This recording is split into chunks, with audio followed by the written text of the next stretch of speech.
Buenas tardes, doctores. ¿Me pueden escuchar? ¿Me logran escuchar? Sí, doctora, sí se escucha. ¿Qué tal? Buenas tardes. ¿Podemos empezar la clase?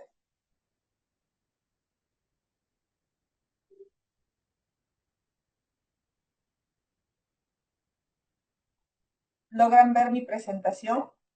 Sí, doctora. Sí, ahora sí se Sí, ve. doctora. Ok, a ver. Ok, el día de hoy vamos a hablar de un tema muy importante que es acerca de problemas asociados a la altitud.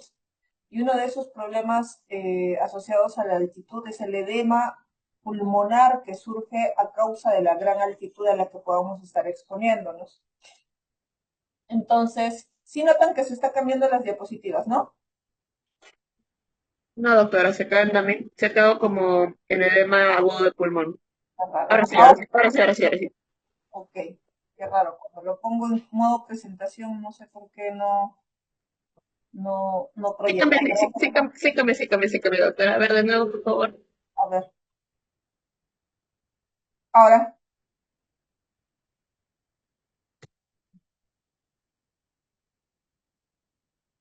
¿cambia? Estoy en la tercera diapositiva.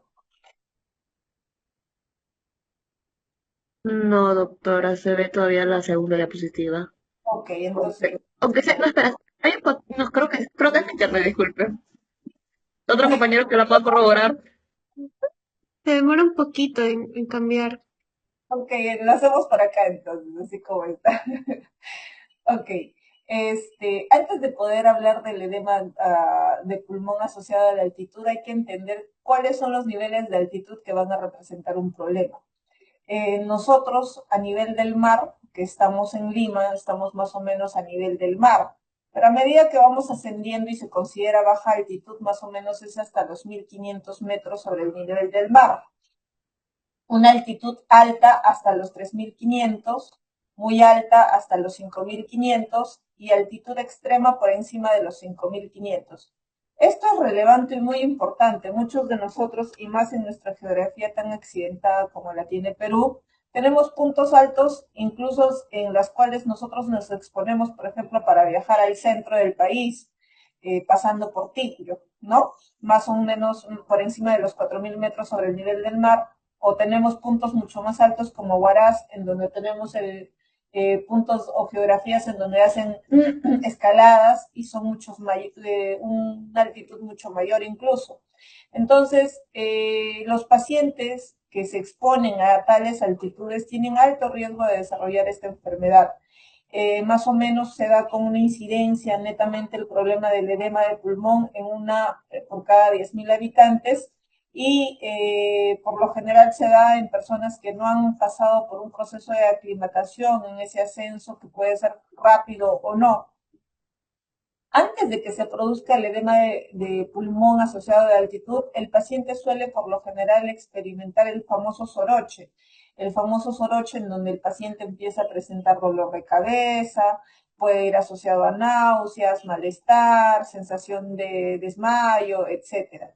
Este problema ya mucho más serio que afecta a los pulmones, que es el edema de pulmón, recuerden que no es de origen cardiogénico, sino netamente por la vasoconstricción de la arteria pulmonar por efecto de la altitud que vamos a ir evaluando en las siguientes diapositivas.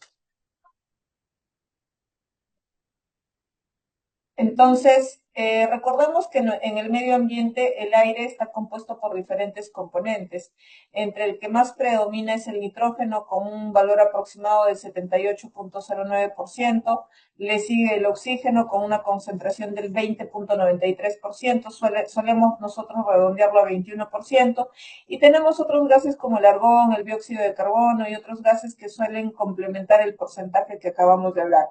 Recuerden que el nitrógeno, por sus propias características, no va a difundir la membrana alveolo-capilar cuando llegue hacia el alveolo del medio ambiente Y también recordar que estas concentraciones que acabo de mencionar se va a mantener constantemente en cualquier punto de altitud en la que nos encontremos.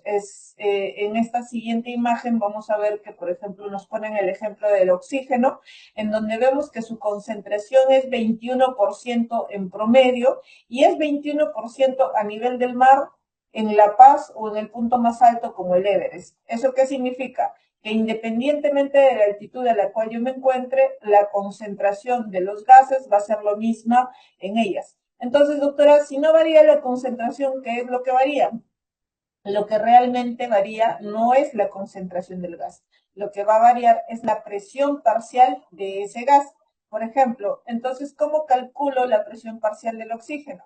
Vamos a calcularlo multiplicando esa concentración, que es 21%, multiplicado por la presión atmosférica a la cual me encuentre. Ya sea que me encuentre a nivel del mar, que es 760 milímetros de mercurio, o la variación de la presión atmosférica según las variaciones de las altitudes que vayamos exponiéndonos. ¿Sí? Ahora vemos en esta siguiente imagen que a medida que vamos ascendiendo en altitud, la presión barométrica va a ir aumentando. Y a medida que va aumentando esa presión barométrica, vamos viendo que va a disminuir la presión parcial del oxígeno inspirado. Vemos que a nivel del mar, que son 0 metros sobre el nivel del mar, vamos a tener más o menos 760 milímetros de mercurio de presión atmosférica. Y eso nos va a generar más o menos 149 en promedio de presión parcial del oxígeno inspirado. Pero a medida que vamos ascendiendo, por ejemplo, a 8.000 metros sobre el nivel del mar, más o menos a punto del punto más alto en nuestro país, como el Everest, vamos a ver que la presión atmosférica es mucho menor. Y esa presión atmosférica multiplicada por el 0.21 de la concentración del oxígeno nos va a dar una menor presión parcial inspirada del oxígeno. Y si lo queremos ver en términos numéricos, la siguiente imagen nos va a precisar mejor esto. Vemos que en La Oroya, por ejemplo, que tenemos 3.000 metros sobre el nivel del mar, tenemos una presión barométrica o atmosférica de 522, diferente de los 760 que teníamos al nivel del mar. Entonces, yo quiero saber cuál es la presión parcial del oxígeno en ese punto. Entonces, multiplicaré 522, que es la presión atmosférica, por 0.21. Y eso me genera 109 milímetros de mercurio de presión parcial de oxígeno. Doctora, y si lo multiplico en punto de Caracas, que están a 1.000 metros sobre el nivel del mar, tenemos que la presión atmosférica es 674 milímetros de mercurio, multiplicado por ese 0.21, sale 141 milímetros de mercurio. Y esto es importantísimo recordar porque cuando empecemos a ver la cascada de la caída del oxígeno o por qué tengo menor presión parcial de oxígeno en la altitud comparado al nivel del mar, esta es la razón que lo explica, ¿ya? Entonces, cuando nosotros nos encontramos evaluando la presión de los gases en el medio ambiente, hemos visto que se va a ver impactada por el nivel de altitud a la que se encuentre. Y si a eso le sumamos y queremos calcular cómo es la presión parcial de oxígeno en la vía aérea, tanto alta como en el alveolo y finalmente en la sangre, vamos a ir viendo que no es la misma. A nivel del mar, solo a nivel del mar, la presión parcial del oxígeno no es la misma en el medio ambiente que en la nariz, que en la glotis, que en el alveolo y que en la sangre. Vamos viendo que la presión parcial del oxígeno, incluso estando dentro a nivel del mar, va a ir disminuyendo. Y esto es por efecto de los siguientes factores que vamos a ir hablando. Pero si a esto le sumo la altitud, y ya en la altitud, solo por la altitud, va a ser mucho menor. Esto también va a tener repercusión con una menor presencia de presión parcial de oxígeno a nivel de la vía aérea superior, vía aérea inferior y sangre, ¿ya? Entonces, una de las factores que va a influir en la disminución de la presión parcial del oxígeno es el primer factor, que es el efecto del vapor de agua. Recuerden que en la vía aérea superior nosotros tenemos la cavidad súper humidificada con bastante presencia de vapor de agua. La presencia de este vapor de agua va a ejercer una presión parcial, por lo cual va a hacer que disminuya la presión parcial del oxígeno en la vía aérea superior comparada al medio ambiente. Entonces, ¿cómo lo calculamos? Lo vamos a calcular y se conoce como la presión parcial de la vía aérea superior de oxígeno. Va a ser calculada como la presión atmosférica menos la presión parcial del agua, que suele ser 47 milímetros de mercurio, y todo eso multiplicado por el 21%. Entonces, de esa manera yo voy a poder calcular la presión parcial del oxígeno en la vía aérea superior. Y si vemos este ejemplo, vamos a ver que a nivel del mar, nosotros, por ejemplo, nos encontramos a 0 metros con 760 milímetros de mercurio de presión atmosférica, y la presión parcial del oxígeno en ese medio multiplicado, es decir, multiplicado 760 por 0.21, nos da 159. Doctora, 159 entonces es lo que tengo en la vía aérea superior. No, porque dijimos que en la vía aérea superior tenemos el efecto del vapor de agua. Entonces tenemos que restar 760 milímetros de mercurio menos 47 milímetros de mercurio, que es el efecto del vapor de agua, multiplicado por 0.21. Y vemos que la presión parcial del oxígeno en la vía aérea superior llega a bajar a 150. En el medio ambiente es 159 a nivel del mar. Y si este mismo cálculo lo hago en el punto más alto, que es en el Everest, vemos que la presión atmosférica en el Everest son 252 milímetros de mercurio, la presión parcial de oxígeno son 53 milímetros de mercurio, pero en la vía aérea superior vemos que baja, no es 53, sino es 43, y esto es por el efecto del vapor de agua. Entonces, uno de los factores, además independientemente de la altitud, solo a nivel fisiológico, vamos a ver que uno de los factores que va a influir en la caída de la cascada del oxígeno es el efecto del vapor de agua. Un segundo componente va a ser el efecto de la presión parcial del CO2. Recuerden que cuando nosotros inspiramos el aire del medio ambiente, estamos inspirando nitrógeno, oxígeno, CO2 y otros gases. Ahora, el CO2 que llega al alveolo va a tener un volumen más o menos de 5.8% de volumen, y eso va a tener una presión parcial de CO2 que va a tener que restar o quitarle espacio al oxígeno. Entonces, la presencia de este volumen de CO2 se tiene que restar de la presión parcial a nivel alveolar. Entonces, primero voy a calcular cuál es ese valor aproximado de la presión parcial del CO2. Voy a multiplicar la presión atmosférica multiplicado por ese volumen en promedio, que suele ser 5.8%, y eso me va a dar un valor estimado del CO2 ambiental. Un valor aproximado del CO2 a nivel del mar, que suele ser 44.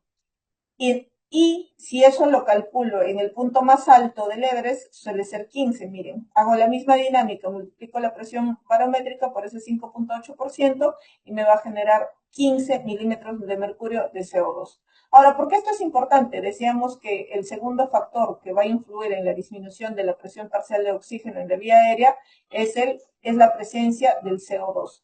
Entonces, ¿cómo calculo la presión parcial del oxígeno a nivel alveolar, que es diferente de la vía aérea superior? Esta se va a calcular la presión atmosférica menos la presión del vapor de agua multiplicado por 0.21, y le resto el efecto de la presión parcial del CO2, que suele ser la presión atmosférica, la presión del CO2 alveolar dividido entre una constante. Y si eso lo calculo, decíamos que a nivel del mar tenemos una presión inspirada de 150 milímetros de mercurio, le resto los 41 milímetros de mercurio del CO2, y eso me genera una presión alveolar de 109 milímetros de mercurio. Y si lo comparo con el punto más alto, suele ser mucho menos. Entonces ya vemos que la presión parcial del oxígeno estando a nivel del mar es mucho menor a nivel del alveolo comparado a la vía aérea superior y mucho más aún comparado a al medio ambiente.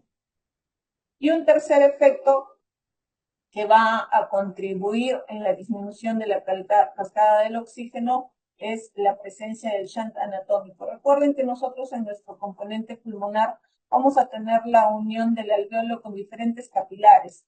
Estos capilares, esta unión de los capilares con el alveolo nos permite el intercambio gaseoso.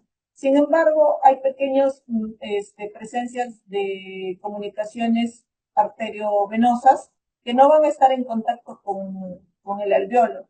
Por ende, no va a ser oxigenada ese porcentaje de sangre que pasa por ese capilar, por lo cual esto más o menos es un porcentaje de 4% y va a generar un shunt de volumen de sangre que no va a ser oxigenada. Esta falta de oxigenación por estos pequeños cortocircuitos que existen a nivel pulmonar va a sumar la tercera caída o va a impactar en la caída del oxígeno como tercer factor. Entonces, aplicando o teniendo en cuenta este shunt anatómico, que es más o menos el 4% del gasto cardíaco, vamos a tener como diferenciación que a nivel del mar, la presión parcial del oxígeno llega a ser a nivel arterial 95 milímetros de mercurio y del CO2 más o menos 40 milímetros de mercurio. Vemos entonces que a nivel del mar que teníamos 150 y pico de presión parcial del oxígeno en medio ambiente, a comparación de la arteria, solo llega a 95 milímetros de mercurio y es mucho menor comparado en niveles de mayor altitud. ¿Sí? Entonces, todo lo que he mencionado tiene una importancia por lo siguiente. Cuando nosotros, como seres humanos, nos encontramos en situaciones de hipoxemia, menor exposición al oxígeno, o sea, en estado de hipoxemia, vamos a tener una respuesta fisiológica a nivel interno. Al disminuir la presión parcial la presión parcial atmosférica o barométrica en el medio ambiente, sabemos que va a disminuir la presión parcial del oxígeno por todas las fórmulas que acabamos de ver. Por ende, también va a disminuir la presión parcial del oxígeno a nivel alveolar. Y por último, va a disminuir la presión parcial del oxígeno a nivel arterial. Por todo lo que hemos explicado, las tres cascadas que son por el efecto del vapor de agua, por el efecto del CO2 y por el efecto del shunt anatómico. Y si a eso le sumamos altitud, es mucho menor la presión parcial del oxígeno a nivel arterial finalmente. Ahora, esto, ¿cómo va a reflejar o qué repercusiones va a tener en nuestro cuerpo? Una menor presión parcial de oxígeno a nivel arterial va a generar una vasoconstricción de la arteria pulmonar y esto por efecto de hipoxia. Por ende, va a aumentar las presiones a nivel de la arteria pulmonar. ¿Qué más? Una menor exposición al oxígeno va a activar una serie de factores. La mayor actividad del sistema simpático, que va a generar una mayor frecuencia cardíaca, una mayor fracción de eyección y va a incrementar la presión arterial, que todo esto también va a tener repercusión con una mayor presión de la arteria pulmonar. Segundo, va a haber una mayor actividad de los quimiorreceptores periféricos, por ende, mayor actividad simpática. Al haber una mayor actividad de estos quimiorreceptores, va a haber una respuesta ventilatoria frente a esta hipoxia, por ende vamos a tener taquipnia y al tener taquipnia vamos a generar una respuesta de alcalosis respiratoria. Esta mayor actividad de los quimiorreceptores va también a influir sobre la diuresis y la natriuresis, disminuyendo así el volumen plasmático, por ende, junto con la mayor actividad de la secreción de la eritropoyetina, va a haber mayor producción de glóbulos rojos, por ende, una mayor presencia de hemoglobina. Y por último, va a haber una mayor actividad de los factores de crecimiento endotelial vascular. Estos, al haber mayor concentración de estos factores de crecimiento vascular, va a haber más presencia de angiogénesis y al haber más angiogénesis va a haber mayor presencia de nuevos vasos en nuestro sistema y mayor permeabilidad vascular. Eso a nivel fisiológico, ¿no? Entonces, cuando nosotros intentamos hacer ascensos a diferentes altitudes para no tener estos efectos del soroche, ni edema de pulmón, ni edema cerebral, tenemos que pasar por una serie de aclimataciones. Los primeros minutos de ascenso, nuestro cuerpo va a pasar por un proceso de acomodación, que como respuesta a esa hipoxemia, vamos a incrementar la presión arterial por la activación simpática que tenemos, vamos a tener un poquito de taquipnia, vamos a tener un poquito de incremento de la frecuencia cardíaca hasta que nuestro cuerpo se aclimate. Una vez que nuestro cuerpo se aclimate, va a haber una mayor producción de glóbulos rojos y mayor producción de hemoglobina para poder compensar esos requerimientos de oxígeno. También se va a mantener la presión arterial elevada de la arteria pulmonar, la ventilación se va a ir estabilizando y la frecuencia cardíaca ya se va estabilizando, y eso surge en los días de exposición a grandes altitudes. Y finalmente, lo que suele pasar como en los habitantes de altitud de la sierra de nuestro país, los pacientes pasan a una etapa de adaptación. En esa adaptación suelen ser pacientes que tienen altos valores de glóbulos rojos, por ende buenos niveles de hemoglobina o mayores niveles de hemoglobina, van a estar expuestos a mayores niveles de la presión de la arteria pulmonar, y la ventilación puede ser ligeramente incrementada comparado a las personas que vivimos a nivel del mar, y este periodo de adaptación suele darse en semanas. Entonces, solo al estar en altitud, ya sabemos que nos estamos exponiendo a una situación de hipoxemia, pero el no hacerlo de una forma paulatina puede conllevar a grandes problemas como el mal de montaña agudo o el edema pulmonar asociado a la altitud o el edema cerebral de la altitud, que finalmente son cuadros serios de este mal de montaña asociado a la altitud. Hablamos que ya por encima de los 1500 metros sobre el nivel del mar podríamos encontrar estos cambios fisiológicos que hemos estado dialogando, pero por encima de los 2500 metros sobre el nivel del mar, sí o sí vamos a tener presencia o manifestación del mal de montaña de agudo. O sea, por encima de los 2500 metros del nivel del mar, sí o sí tenemos la evidencia de pacientes que presentan soroche. Pueden haber cambios fisiológicos por encima de los 1500 metros sobre el nivel del mar, pero ya es patológico por encima de los 2500 metros sobre el nivel del mar. Ahora, ¿cómo identifico a un paciente que está presentando el famoso soroche o mal de montaña agudo? Aquel paciente que va a referir netamente dolores de cabeza o cefalea y puede estar acompañado de náuseas, hiporexia, sensación de falta de aire, malestar general, mayor tendencia al sueño. Y esto, por lo general, se suele visualizar a las 6 o 12 horas después de haber ascendido por encima de los 2500 metros sobre el nivel del mar. Se da con una incidencia de más o menos del 10 al 25% en personas que no han pasado por el proceso de aclimatación, y se va a ver con mucho mayor frecuencia en pacientes que han hecho ascensos rápidos o ya han tenido historial previo de estos eventos de mal de montaña agudo o edema de pulmón o edema cerebral. Es mucho más probable que ocurra si es que ya tuve un antecedente semejante. Definitivamente la edad también tiene mucho que ver, va a darse más en extremos de la vida, más en mujeres y más en personas con obesidad. Ahora, doctora, hemos hablado hace un ratito de los síntomas o de la clínica de un mal de montaña aguda, o sea, el famoso soroche, pero ¿cómo lo diferencio de un edema de pulmón? Recuerden que es la misma sintomatología, la cefalea, asociada a otros síntomas respiratorios, como la disnea de esfuerzo al inicio, luego se va haciendo progresiva hasta mínimos esfuerzos o incluso al reposo. Al inicio puede haber tos seca, pero a medida que va avanzando la enfermedad pueden agregarse tos con esputo hemoptoico o espumoso, y eso a consecuencia de la congestión pulmonar que vamos a presentar, presencia de crépitos, presencia de cianosis, y suele desarrollarse por lo general 2 a 3 días por encima de una exposición de 3000 metros sobre el nivel del mar. Recuerden otra vez que los síntomas inicialmente pueden estar asociados a un soroche inicial, asociado a síntomas como tos seca al inicio, disnea de esfuerzo, y que si va avanzando los días, va agregándose signos de congestión pulmonar, ortopnea, esputo hemoctoico o crepitantes.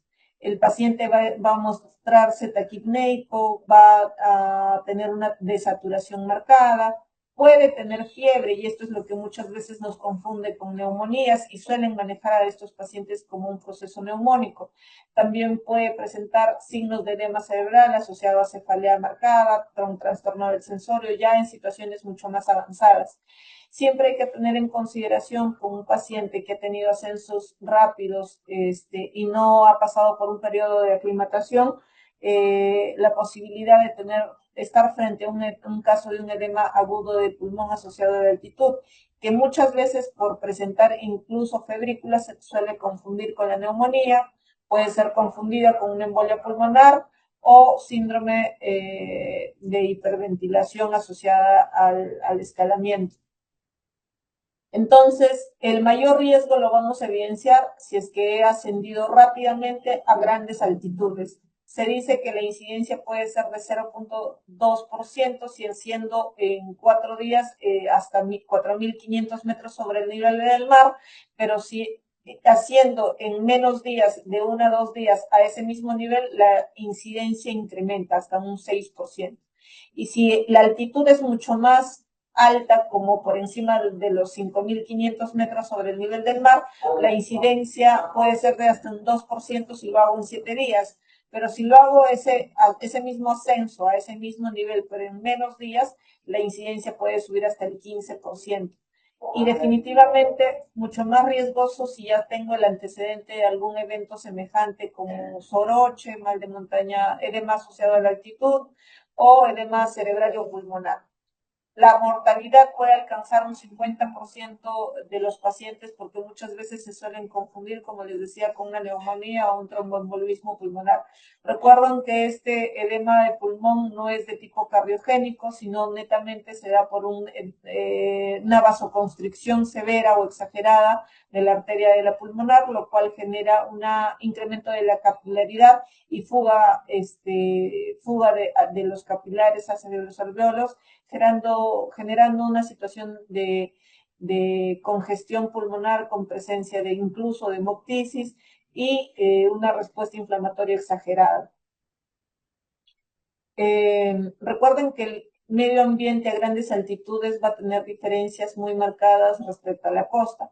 Recuerden que hay menor presión parcial del oxígeno por la altitud, como hemos estado viendo al inicio. La humedad va a disminuir en grandes altitudes y va a haber mayor riesgo de deshidratación. A grandes altitudes también hay menor temperatura, por ende el paciente tiene la hipotermia y definitivamente hay mayor exposición a rayos ultravioletas que pueden generar hasta queratitis. Entonces, cada vez que estemos frente a un paciente que está expuesto a grandes altitudes, hay que valorar el riesgo de la ocurrencia de estas enfermedades. Voy a hablar de un riesgo bajo si es que mi paciente ha hecho un ascenso lento, más o menos 500 metros por día, por encima de los 2.500, que es el punto de corte en donde aparece el mal de montaña. Si ha tenido antecedentes o no de eventos semejantes, o si ha tenido un ascenso rápido por encima de 500 metros por día, por encima de los 2.500, pero en pacientes que han sido aclimatadas parcialmente, ¿no? Moderada, si es que no sabemos los antecedentes de ese paciente, pero ha tenido un ascenso por encima de 500 metros por día, por encima de los 3.000 metros. Y es mucho mayor ese riesgo si es que el ascenso fue mucho mayor, de 500 metros por día, con una altitud alcanzada de por encima de los 4.000 metros sobre el nivel del mar. Entonces, ¿cómo podemos prevenir que se produzca un edema agudo de pulmón? Lo primero es la aclimatación. Es importante considerar una aclimatación con ascensos pausados para los pacientes que quieran hacer viajes de excursión o de alpinismo, etc. Entonces, se sugiere que se mantengan más o menos 2 a 3 días por encima de los 2.000 metros y vamos haciendo ascensos proporcionales cada 2, 3 días. Este ascenso lento puede ser de hasta 300 a 500 metros por día, por encima de los 2.500 a 3.000 metros, y hay que descansar un día cada 3 a 4 días. Ahora, farmacológicamente también podemos prevenir que se dé este evento, además de la aclimatación, usando como productos de primera línea el nifedipino de acción prolongada de 30 miligramos 2 veces al día. Podemos usar otros medicamentos como el inhibidor de la fosfodiesterasa 5, como el tadalafilo, 10 miligramos cada 12 horas, o en su defecto dexametasona, 8 miligramos cada 12 horas, pero tienen menor evidencia, así como también se ha propuesto el uso como tercera opción, el salmeterol inhalado. Pero sabemos que el que mejor eficacia tiene en términos de farmacológicos para prevenir es el uso del nifedipino. Ahora, cuando ya estamos identificando a un paciente con un edema de pulmón asociado a la altitud, una de las medidas más importantes es que el paciente descienda lo antes posible a altitudes inferiores, siempre acompañado del uso de soporte oxigenatorio o si lo tenemos a la mano, las cámaras hiperbáricas, ¿ya? Pero una de las medidas más importantes es el descenso inmediato. Mientras se va descendiendo, soporte oxigenatorio y, de ser posible, el uso de cámaras hiperbáricas. Y de la mano vamos iniciando con una evidencia de nivel 1C, el uso de nifedipino de 40 a 80 miligramos cada 24 horas. Y esto lo vamos repitiendo hasta que logremos lograr el descenso del paciente. Ya cuando el paciente se haya recuperado, si te pregunta, ¿y puedo volver a ascender? Definitivamente sí puede, siempre y cuando ya no haya síntomas asociados al edema agudo de pulmón y no requiera soporte oxigenatorio, pero con todas las medidas que acabamos de mencionar, con un ascenso lento, paulatino, con descansos de 1 cada 4 días, y debe continuar con el uso de nifedipino de 60 miligramos cada 24 horas. Podemos usar otras medidas farmacológicas dentro del tratamiento si es que no contáramos con nifedipino, como los beta-2 agonistas, pero ya con un nivel de evidencia 2C, el sildenafilo igual con 2C, diuréticos también 2C, y la dexametasona.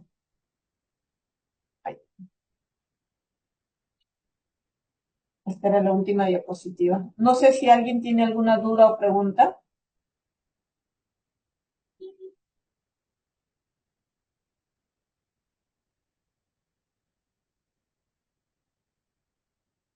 Doctores, ¿alguna duda o pregunta del tema? Todo muy claro, doctora. Está claro, doctora.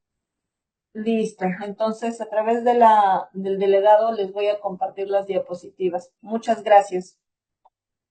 Gracias, doctora.